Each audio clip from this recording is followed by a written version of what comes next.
rest off, I guess you could say. So, feinting in general, like a lot of you guys already know, when we feint, right, it's about convincing our opponent that something is going to happen so I can land one of my own strikes. Another idea when it comes to feinting is the fact that, right, I want to gauge what her reactions are. I want to figure out how Yazzie defends herself, what she does when she moves, right?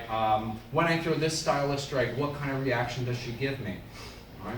So when I'm fighting with Yazzie, right, and I notice that she's a parrier, right, so I've jabbed a couple times, she's a parrier, right, but that looks pretty subtle, right? There's not really a big hole from that. If she was, let's say, an opponent where I parried, or I threw my jab, and she was very overreactionary, right? She does like big slaps at the hands, right? Sort of holds her hand out a little bit further, right? I'll feint and then set up whatever strike that opening gives me. So it's really, really important for us to understand that. Another thing with feinting, right, let's say Yazzie's the type of fighter who every time I throw a strike, she counters with her own at the exact same time. She intercepts me. Intercept jab, boom, all right? She's hit me with that one, all right? I know that if she hits me with that, she's going to try it again at some point. So what do? I draw that strike out so then I can throw my own, right? I know I'm going to get that reaction from her, so I can set up my own strikes. In general, feinting is all about just like understanding the reactions of what your opponents will do, okay? Another application for this, right? You've established some sort of consistent combo, consistent attack through the course of a fight, a round, or whatever, right? And then you pull the rug up from underneath them, right? You sort of switch up the timing just a little bit after you've established, what the pattern is. Again, right? I go jab cross on Yazzie. I go jab cross.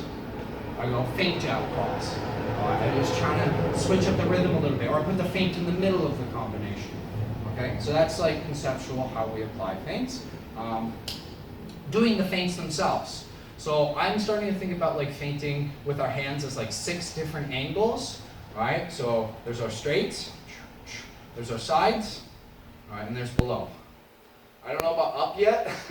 I haven't been convinced on this one, but it's very similar to the hook feint anyways.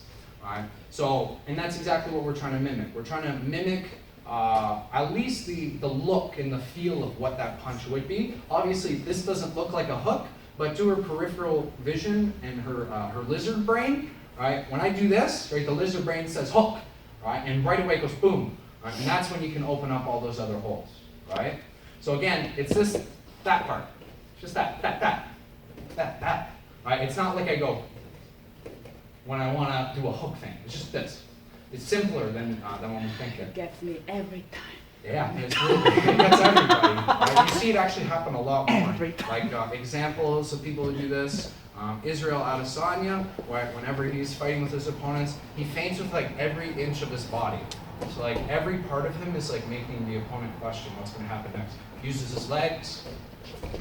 And it's just like, oh, what's going to happen? That entire team from City Kickboxing does that. Right? O'Malley too, right? O'Malley kind of like uses a bit of a smoother style of feinting, right? Where it's like mixed in with footwork. But regardless, this is what we're going to practice right now. Right? I want us to feint and throw our jab, right? And I want to try every different variation of doing that feint to jab. So think about any movement, right, of those 6. Right? We have straights. Right, we have hooks, right, we have uppercuts, and then you're going to throw your jab. So I could go feint, jab. I could go feint, jab. I could go feint, jab. I can go feint, jab, feint, jab, feint, jab. Make sense?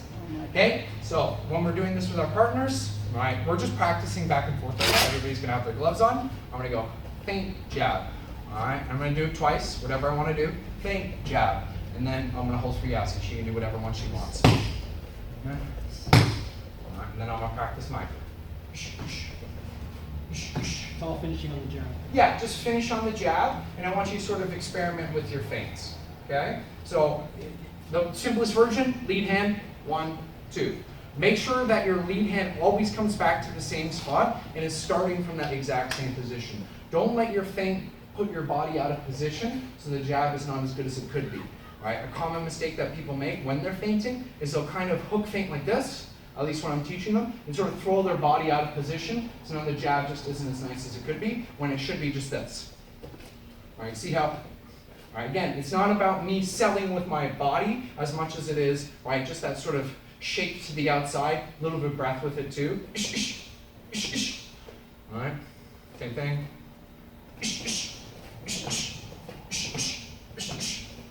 Oh, that's gross. But anyways, everybody gets the idea. All right, so let's try that back and forth. We're just going to do it for 2 minutes. Yeah, let's go. Mike, Yaz, Edworld, Andrew, and then me, and Pauluna.